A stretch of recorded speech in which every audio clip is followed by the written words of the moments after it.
Now, Central Oregon's local alert weather with Chief Meteorologist John Carroll.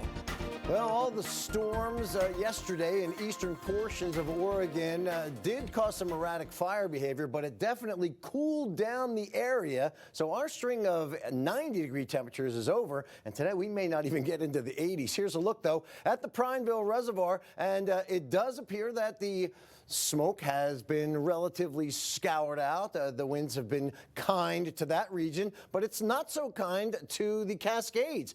This is a look from the Black Butte Ranch, and you can see that there is still some smoky scenarios over that area. And if you look down through the Bend region, the Aubrey Butte Cam, as we look past Pilot Butte, it is a smoky haze to be contended with as well. Temperatures are cool to 69 by 9 o'clock, and the air quality earlier in the day was in the unhealthy range. Now we're in the moderate range for the most part, but let me just give you a reminder of what the unhealthy air is. And that means that some members of the general public may experience health effects. Sensitive groups, those with respiratory issues, the elderly, the young, may have more serious health effects. So that's where we were this morning.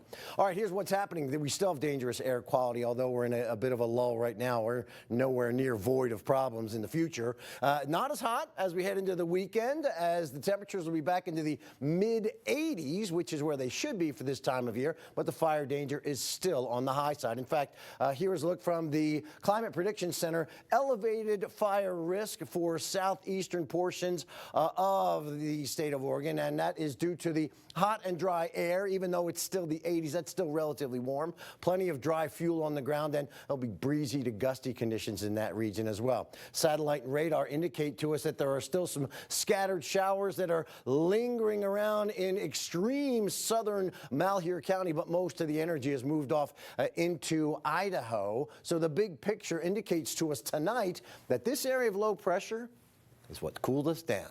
We're seeing this cooler flow come through. Plenty of sunshine, not as hot as we've been, but about where we should be for this time of year. 86 is normal. We'll get to about 85. Then as we get into Saturday, isolated storms return to eastern Oregon. So we are going to be seeing some more trouble in the form of storms from Lake County off to the east. Currently, the winds are, we'll call them light, about 10 to 15 miles an hour.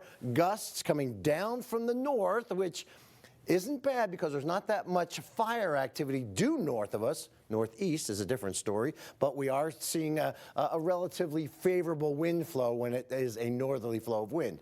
All right, here's what we got going on. 79 and 78 in Bend, Redmond. Those temperatures were usually at around 10 o'clock in the morning the past several days, but that's where we are right now. 48 will be the overnight low. Right now we have temperatures across the area in the 70s, so it's a nice day out there compared to where we've been. And here is a look at the lows tonight, 30s and 40s. So hopefully if the smoke does dissipate, it'll be a good night to open up the windows. We'll keep an eye on that for you. Highs tomorrow in the low to mid 80s, upper 80s up in the Warm Springs area. 87 is expected on Sunday after an 86 on Saturday. We stay in the 80s but get back to the 90s by Wednesday. That's a look at your local alert weather.